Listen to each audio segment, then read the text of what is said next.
নমস্কার বন্ধুরা, আর যে রূপরাজ চ্যানেলে আপনাদের সবাইকে স্বাগত। আজ আমরা আলোচনা করতে চলেছি শ্রীমদ্ ভাগবত গীতার প্রথম অধ্যায়ে শ্লোক নাম্বার ৩৯। আসুন আগে শ্লোকটি শুনে নিই।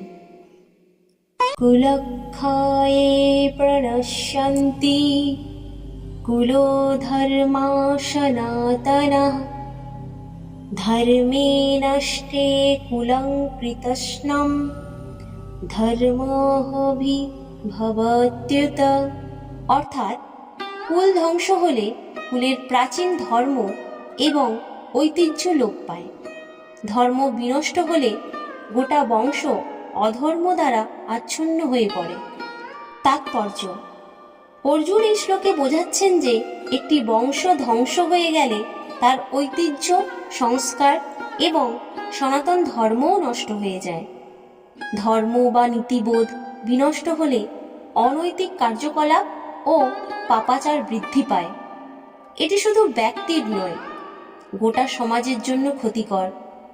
অর্জুনের কথায় কুলক্ষয় মানে শুধু শারীরিক ধ্বংস নয়, বরং নৈতিক, সামাজিক ও সাংস্কৃতিকও ধ্বংস।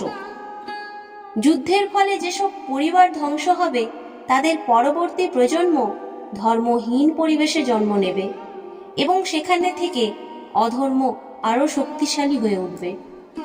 এই শ্লোকটি আমাদের যা শেখায় সেগুলি হলো: একটি বংশ বা সমাজের ঐতিহ্য এবং নৈতিকতা রক্ষার দায়িত্ব সবার।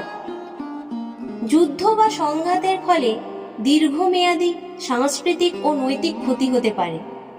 সমাজের উন্নতির জন্য ধর্ম ও নৈতিকতার স্থায়িত্ব প্রয়োজন। ছোট ভুল সিদ্ধান্ত অনেক বড় ক্ষতির কারণ হতে পারে।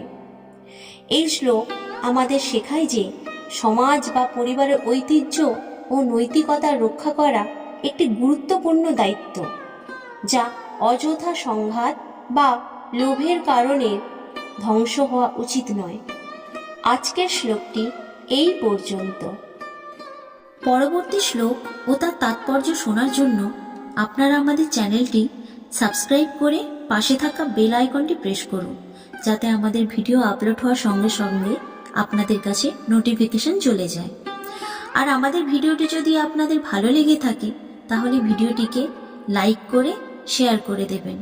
আপনাদের সাপোর্ট আমাদের অনুপ্রাণিত করবে। রাধে রাধে।